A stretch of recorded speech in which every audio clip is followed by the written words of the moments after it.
Quero meditar com você naquilo que Deus tem a nos dizer, aquilo que o Senhor tem a nos revelar. Capítulo 9, a partir do verso 2, diz assim: 6 dias depois, Jesus levou Pedro, Tiago e João para o cume de um monte. Ninguém mais estava lá. De repente, o seu rosto começou a brilhar com glória, e sua roupa se tornou branca e resplandecia, muito mais gloriosa do que qualquer processo terreno poderia jamais branquear. Então apareceu Elias e Moisés e começaram a falar com Jesus. Mestre, isto é maravilhoso, exclamou Pedro. Vamos fazer aqui 3 abrigos, um para o Senhor, um para Moisés e outro para Elias. Ele disse isso só para falar, porque não sabia o que dizer, pois estava apavorado. Vamos orar? Deus, obrigado por tua palavra, que é rica e que é eficaz. Obrigado, Senhor, porque grandes coisas o Senhor tem feito por nós. Peço, Deus, que essa palavra ela possa encontrar lugar em cada coração, para que possamos, ó Pai, celebrar a Ti em espírito e em verdade. Te louvamos por tua grandeza, em nome de Jesus. Amém. Esse talvez seja um dos episódios mais controversos que a Bíblia tem. Muitos teólogos já se debruçaram sobre esse texto, e seria para nós talvez impossível trazer à tona tudo o que esse texto tem de verdade. Alguns teólogos já se debruçaram no intuito de ser uma alegoria, outros de uma imagem, outros de uma figura. Posso dizer que o Evangelho de Marcos, ele não é um evangelho escrito como o Evangelho de João, que pintava quadros, mas nessa história especial, observem bem, o escritor do livro de Marcos, a comunidade que escreve o livro de Marcos, tem uma experiência fantástica. Eles pintam um quadro de um Jesus Cristo sobre um monte, com o seu rosto transfigurado, com as suas vestes embranquecidas, de modo que nenhuma ação humana poderia branquear, encontrando-se com Elias e Moisés. Quando essa história é narrada, com certeza você, em seu imaginário, consegue montar um quadro, consegue montar uma imagem. E esse texto foi feito para isso. Esse texto, ele simboliza o que Jesus era. Se nós pegarmos o capítulo 8, observe só, a discussão do capítulo 8 de Marcos, você vai perceber que a história do capítulo 8 é a história da pergunta: quem dizem que eu sou? E cada um dos discípulos ia dizendo o que Jesus representava para eles. Mas Jesus entendia que a visão que aqueles discípulos tinham dele ainda não era a visão que ele desejava que os discípulos construíssem sobre ele. E aí que estava o grande desafio. E aí que estava a grande realidade. Jesus, naquele momento, chamou 3 dos seus mais queridos discípulos, Pedro, Tiago e João. Não é à toa que é Pedro, Tiago e João que também vão para o Monte Getsêmani para orar junto com Jesus. Não é à toa que Pedro, Tiago e João aparecem também na transfiguração. Por que será que esses 3 estavam sempre tão próximos?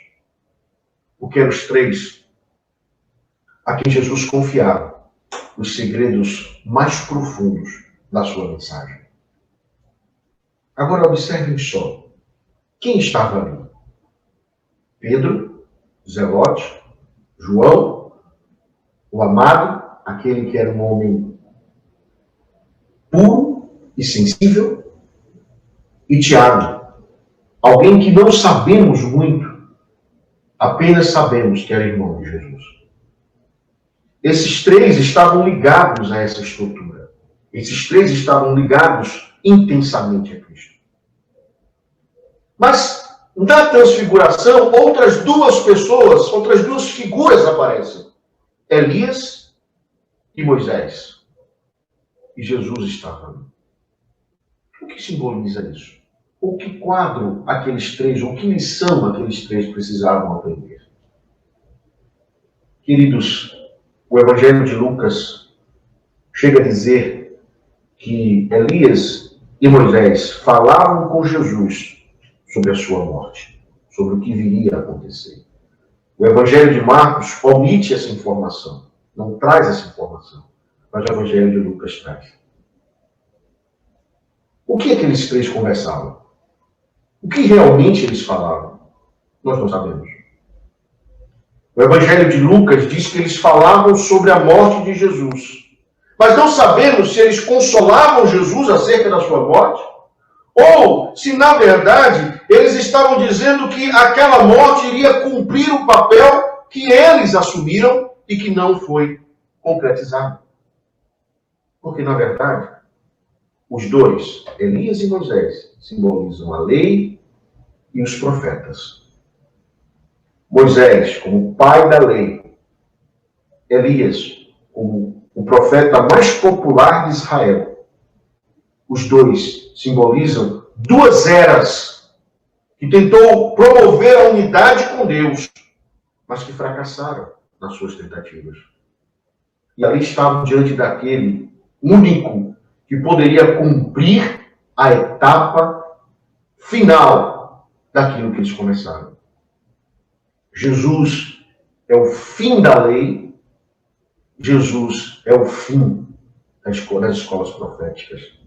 Jesus é o fim, não no sentido de término, mas no sentido de finalidade, motivo último, objetivo único da existência da lei mosaica e das escolas proféticas diárias. Em Jesus tudo isso se conclui, tudo isso se está, tudo isso se permanece.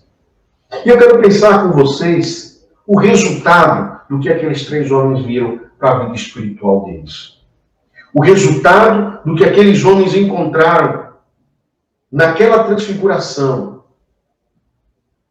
para a vida espiritual deles. Vamos começar com a história de Pedro.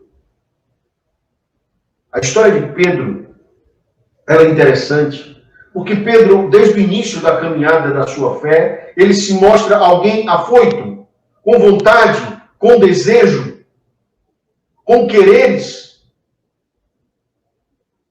Pedro era o espiritual que tinha vontade de fazer. E com certeza você conhece muita gente assim. Você conhece pessoas que beberam pouco de Jesus, mas se embriagaram espiritualmente com ele e querem fazer tudo, abraçar tudo, realizar tudo. É aquela espiritualidade intensa que agrega todos, que chama todos, que quer fazer, e às vezes é duro, é rígido. Às vezes se sobrecarrega e não consegue experimentar a grandeza do amor de Deus. Mas na carta de 2 Pedro, a gente vê um Pedro quebrantado.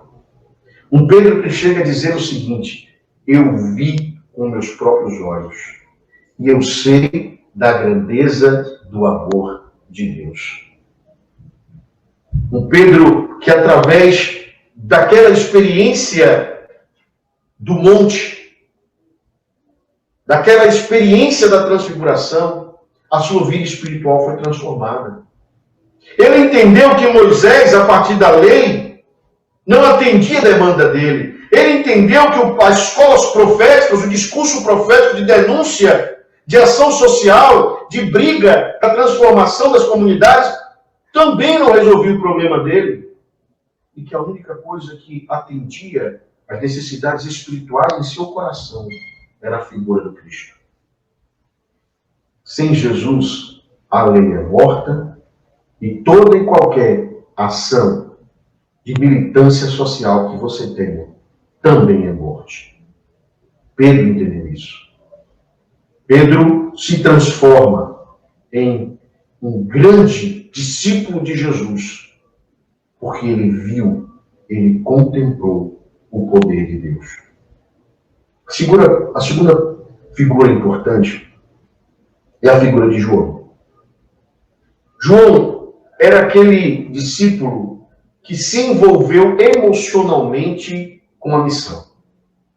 Ele não era afoito, ele não tinha a mesma empáfia que Pedro tinha, mas era aquele que andava ao lado de Jesus e estava sempre preocupado com o Mestre. Eu já falei sobre João e já disse que João era tão amado que deitava o seu peito, a sua cabeça no peito de Cristo, como forma de carinho e amor. Mas sabe o que me chama a atenção? Até que ponto o relacionamento de João e Jesus era apenas um relacionamento de amizade? E até que ponto o relacionamento entre João e Jesus era um relacionamento de adoração, resiliência e temor? O grande problema é que muitos na sua vida espiritual se tornam amigos da fé. Se tornam companheiros íntimos, emocionados com a fé. Se intensificam dentro da igreja, amam a igreja, amam as suas expressões de fé, mas não conhecem o Cristo transfigurado. Não conhecem o poder de Deus. Não viram a graça real da ação de magnitude do Senhor. Vivem apenas presos às ligações emocionais. Ora, emocionados pelo templo que construíram, pelas pessoas que estão na comunidade, por aqueles que estão envolvidos, isso não é espiritualidade, irmão. Espiritualidade é se curvar perante Cristo. E quando João vê aquilo, lá em sua carta a 1 João, nós encontramos um homem transformado. Um homem que diz que viu e ouviu. Um homem que disse que caminhou e aprendeu. Transformou a sua vida. É o mesmo João que lá em Pátimos vê o céu se abrir. É este mesmo João que tem experiências tão profundas e majestosas com Cristo. Que as ligações emocionais elas se descamam e a vida espiritual se fortalece e se torna algo presente. Eu conheço muitos crentes, que baseiam as suas vidas nessas relações emocionais. E quando se pergunta, por que você vai à igreja? Por que você escolheu essa igreja? Ah, porque essa igreja é a igreja de meu pai, a igreja de minha mãe, a igreja de minha avó era daqui, meu pai era daqui, aqui, e eu venho para a igreja. E quando você vai ver a vida espiritual dessas pessoas, são marcadas apenas por uma religiosidade, não marcadas pelo envolvimento sincero do Cristo. Queridos, sabe qual é a maior falha de um pai ou de uma mãe? Acreditar que levar o filho para a igreja vai torná-lo cristão. Não fará. O que faz de alguém ser cristão é o encontro verdadeiro e sincero com Cristo. Pai e mãe, você pode até ensinar os princípios. Mas o que faz a pessoa?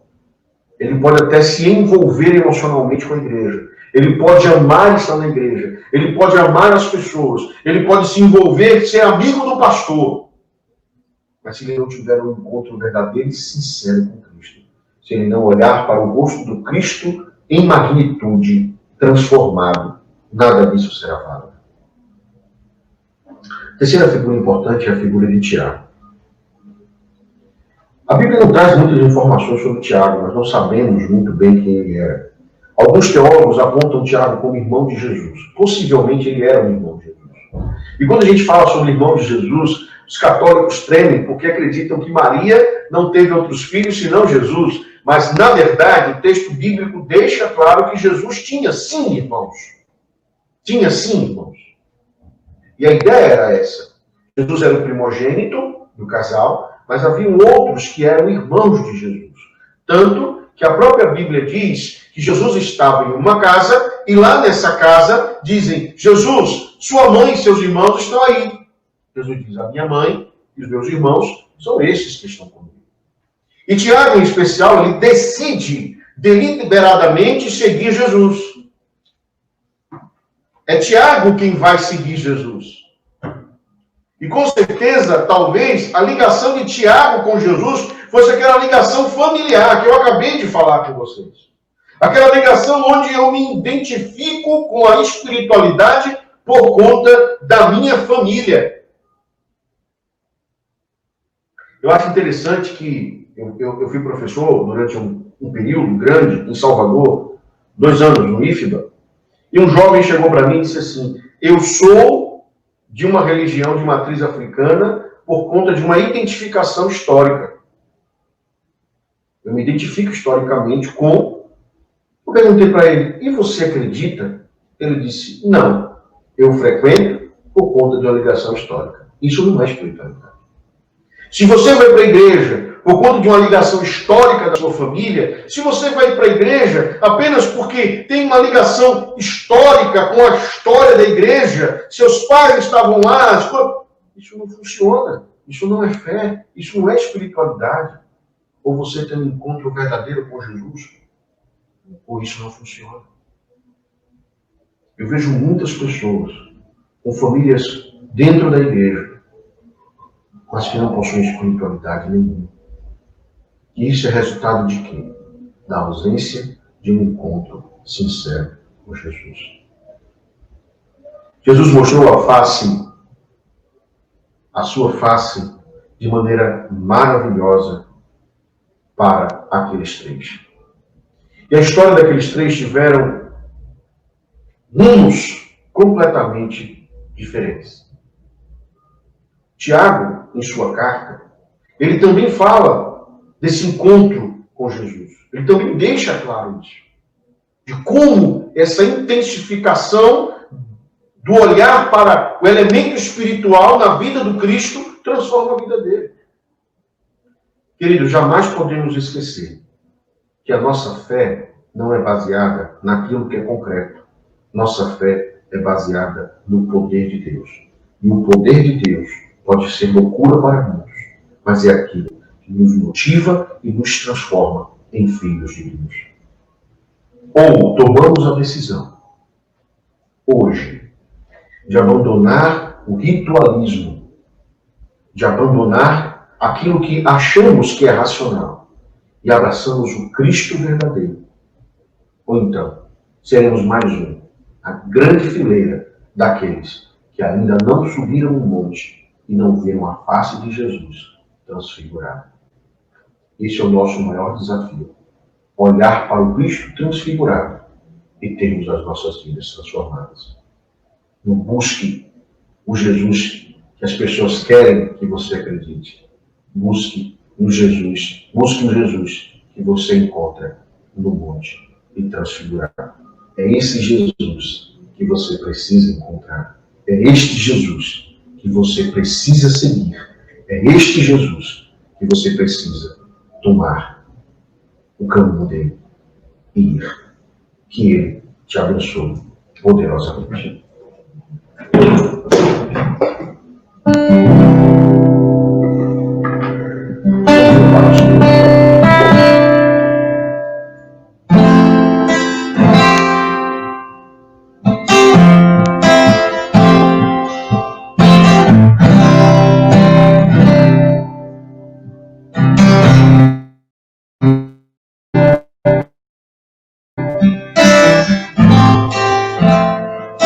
Veja assim ao Senhor.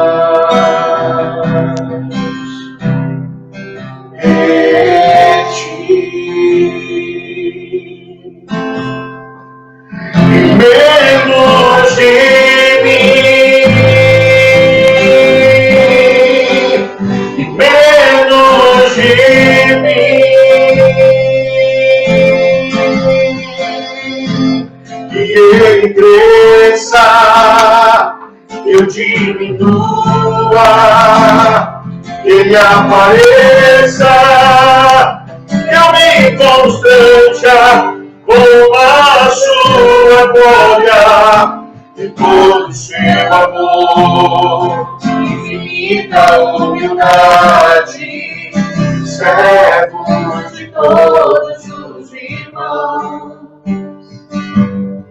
De ti.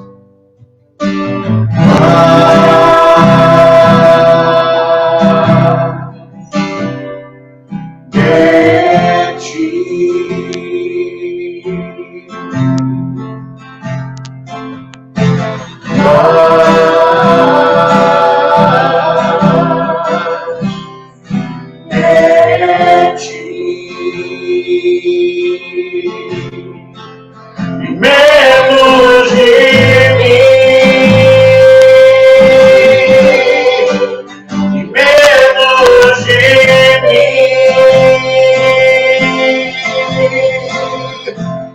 e ele cresça, que eu diminua, que ele apareça, que me constranja com a sua glória e todo seu amor, infinita humildade, servos de todos os irmãos, que ele cresça, que eu diminua, que ele apareça, que me constranja com a sua glória e todo seu amor, infinita humildade, servo de todos os irmãos. Obrigado. Queremos mais e mais de ti, nossa vida. Queremos mais e mais da tua presença em nós. Queremos te louvar sempre, Pai. Estarmos sempre debaixo da tua graça. Toma-nos, ó Pai, em tuas mãos. Toma-nos, ó Pai, em tua direção. Que esta palavra possa ter encontrado lugar nos corações, Senhor. E que mais e mais de ti possa vir, Senhor, sobre nós. Que o amor de Deus, o Pai Todo-Poderoso, aquele que nos criou com todo carinho e cuidado, que o amor de Deus, o Filho, aquele que está em nós, aquele que se faz presente em nossa vida, esteja com todo o povo de Deus, desde agora e para todo sempre. Amém. Amém. Que Deus te abençoe. Que Deus te dê uma semana cheia da presença dele. Que o Senhor Jesus derrame graça sobre a tua caminhada, sobre o teu coração. Que o reino de Deus se achegue em sua casa. Um abraço, uma semana de paz, uma semana de glória, uma semana de bênção. Que Deus te abençoe poderosamente.